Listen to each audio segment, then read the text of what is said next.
This is Malcolm Reese with TPNewsRoom.com, news, commentary, and opinion. And today, I want to talk about something that's been sitting heavy on my mind for a few days. I saw a post online, just a picture of a man wearing a Nazi uniform. Not from the past, not from a movie, but this weekend. And I couldn't shake it. Not because I haven't seen this thing before, but because I started thinking about why people still wear those symbols and what they think they represent. Now, let me be clear. This isn't a defense of the KKK, the Nazis, or any group built on hate. I'm a black man in America. I don't have the luxury of separating those symbols from what they mean. But I do think it's worth asking, how do ideas, words on paper, turn into something so destructive that people are still willing to die or kill for it? Because when I look back at Malcholm, and yes, I've read it, what struck me wasn't pages of, we should kill this group or that group.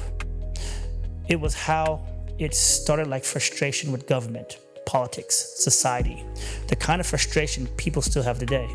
Somewhere between frustration and ambition, hate found room to grow. That's what scares me. Because hate rarely begins as hate. It starts as discontent and then finds a target. And the thing about words is they're mirrors. People see what they want to see. If they're angry, you find angry in them.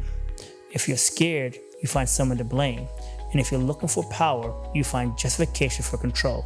So when I see someone waving a Nazi flag or giving a Nazi salute and they say, we're not racist, we're just proud, I can't help but pause. Because pride without empathy almost always turns into supremacy. Every culture has pride. Black pride, Asian pride, Latino pride. Those movements come from survival, from being erased and deciding not to disappear. But when people scream white pride in America, it usually comes with something else, a Confederate flag, a Nazi patch, a sense of a loss they can't explain. That's not pride. That's nostalgia for control. Because pride doesn't need to stand on someone else's neck. Real pride isn't about comparison. It's about contribution.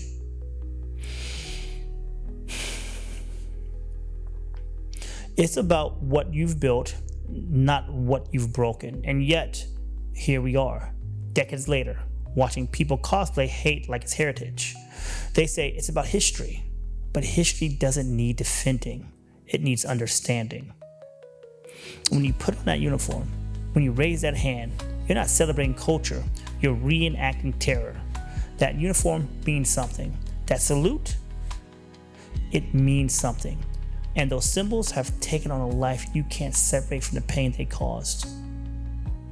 That's the thing I keep coming back to. Once a symbol has been baptized in blood, it doesn't wash clean, ever. And maybe that's what's happening right now. We're watching old hate find new platforms. It's not hiding anymore. And right there, I want to stop for a second. Because this takes me back to something I wrote in the Ripple Effect a while ago.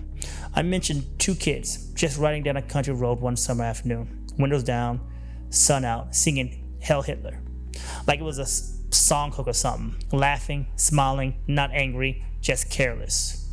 And that image won't leave me because that's what this looks like now. Hate without awareness, bigotry without intent. People repeating history like it's a joke because nobody ever taught them the punchline. And we can keep saying it's just free speech, but speech isn't free when it costs someone else's their safety. Now, I want to go deeper into the other side of that pride, because pride in itself isn't bad. It's actually powerful, but pride can swing like a pendulum. And if it swings too far, it stops being about love for self and starts being about control of others. See, Black pride was born out of absence, a need to remind the world that our lives had value when the system said otherwise. Asian pride, Latino pride, indigenous pride, all these came from the same place. People who were told they didn't belong, saying, yes, we do. But when you look at what people call white pride, the context changes because white pride didn't come from exclusion, it came from dominance. When people say make America great again, what they're really saying is make America comfortable again for us. And that's the dangerous side of the pendulum, because when pride loses empathy, it turns into power. And power without perspective becomes oppression.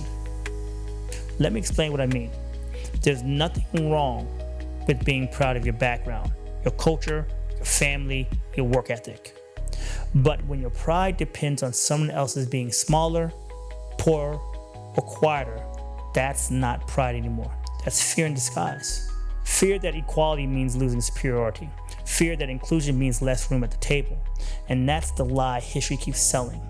Every empire that's fallen, every conflict that's erupted, it's always been about that balance between identity and control. The moment a group defines its worth by comparison, it starts to count down to conflict. You hear people say, we're just proud of our heritage. But if your heritage is built on domination, then the pride you feel is built on someone else's suffering. You can't separate that. It's not about guilt, it's about honesty. And that's what we're missing today, honesty.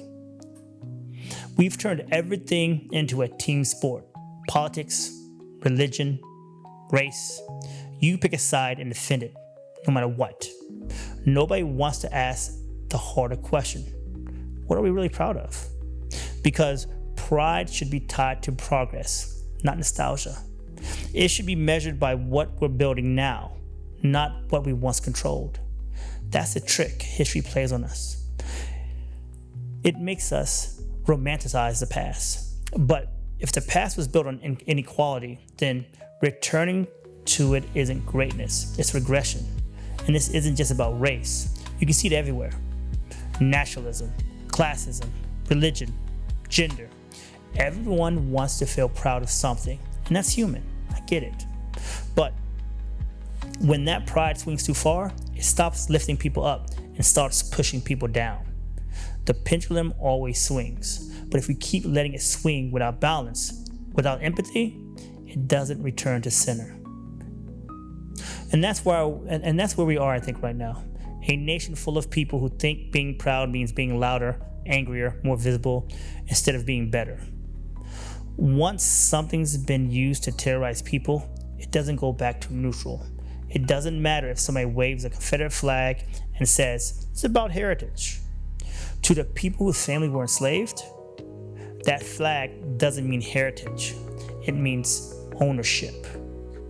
It means a time when human lives were treated like property, like chattel. And it's the same with the swastika. You can't separate it from the ovens, from the camps, from the mass graves. You can't dress up in history and pretend it's pride, because that history is soaked in ash and blood. Symbols are powerful because they bypass reason. You don't have to explain them. People feel them deep. That's why armies have flags, religion have icons, and movement have logos. A symbol is a shortcut straight to the emotion. And when the emotion it carries is fear or pain, it can't ever be reclaimed by the people who caused it. Some people don't get that. They don't understand it. They'll say, you're being too sensitive. It's just a flag. But if a flag was ever used to justify murder or oppression, then it's not just anything. It's a wound. And when you wave it, you're reopening that wound, whether you mean to or not. That's the real cost of symbols. You don't get to choose what they mean once the world has seen what they're capable of. You can't control how people remember them. That meaning doesn't belong to you anymore. It belongs to history, and the history has already been written. And maybe that's why people cling to them so hard, because symbols do something words can't. They make people feel powerful. They connect you to a group, a cause, identity. Even if that identity is built on lies, it still feels like belonging. That's what draws people in. That uniform, that flag, that salute. They offer a sense of order, hierarchy, purpose. For someone lost or angry, that can feel like clarity. But it's counterfeit clarity. It replaces thought with loyalty. And loyalty without thought is how hate survives generation to generation. It's easy to look back and say, I would never have been a part of that. But that's what they all said. People in Germany, in the South, even in modern groups now, nobody ever thinks they're the villain. They think they're defending something. But defense of what? That's the question no one ever answers. Honestly. Because If what you're defending needs a symbol of domination to exist, maybe it doesn't deserve to. That's why you can't rehabilitate a symbol like that. You can't reclaim it. You can't bleach out the blood. It doesn't matter if it's a statue, a flag, or a slogan. Once a symbol becomes shorthand for hate, it stays that way. You can't change its meaning by saying it louder. You can only change by building something new. And that's the hard truth people don't want to face. It's easier to wave an old flag than to build a new one. It's easier to hide behind heritage than to admit history, because admitting history means facing what was done and what was allowed to happen. But until we do that, we'll keep repeating it. Different generation, same symbols, same excuses. And every time those symbols come back, they cost us something. They cost us empathy. They cost us progress. They cost us trust. And maybe, most of all, they cost us the truth. We live in a time where attention is currency and outrage is marketing. People aren't hiding their hate anymore. They're branding it. They've learned that if you're loud enough, the algorithm will reward you. And if you call it free speech, nobody can challenge it without being accused of censorship. That's the trap. The system doesn't care why you're angry, only that you stay angry, because angry keeps you scrolling. It keeps you online, clicking, arguing, proving, posting. And while we're all arguing about flags and slogans, the people in power are cashing in on our division. The confusion is that hate feels organized and unity feels impossible. We've mistaken noise for impact, meanings for movements, and we've made the mistake of thinking that visibility equals progress. But sometimes, visibility is just the illusion of relevance. You see a rally of 100 extremists and think the whole country's gone crazy. But maybe it's just the same 100 people live streaming to make themselves look like a million. That's what social media does. It amplifies the fringe and normalizes the ridiculous. It gives microphones to the angry, cameras to the hateful, and platforms to the uneducated. And somehow, they all sound the same. They all use the same words: freedom, pride, heritage, truth. But they twist them until those words lose all meaning. And the worst part is, the rest of us get pulled into it. We start fighting ghosts online instead of dealing with real people in real life. We start labeling instead of listening. Every disagreement becomes war. Every discussion becomes a test of loyalty. And we stop seeing people as individuals. They become hashtags, groups, enemies, threats. That's the confusion I keep seeing. This world where everyone thinks they're awake, but no one's really aware. It's like a reboot of an old movie. Same plot, same ending, just new actors, new dialogue, and a different backdrop.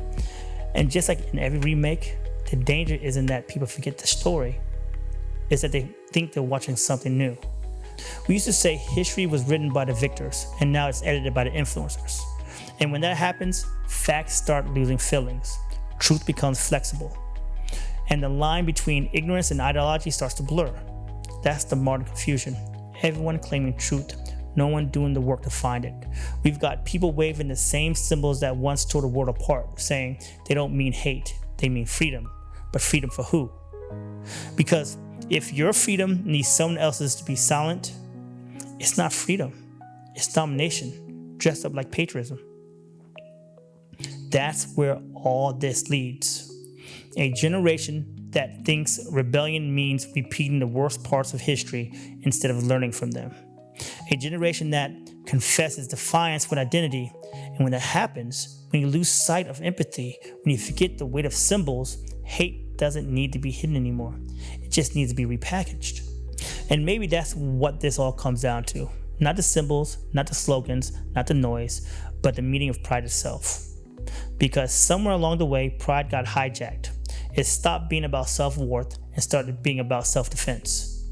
It stopped being about belonging and turned into ownership. And the more we confuse those things, the further we drift from what pride was supposed to be in the first place. Pride should be rooted in contribution. It should be about what we build, not what we claim. Pride without empathy becomes arrogance, and arrogance without accountability becomes hate. And when you really think about it, pride at its core is about dignity, about being seen and respected. Every group that's ever been oppressed didn't fight to be better than anyone. They fought to be treated equally.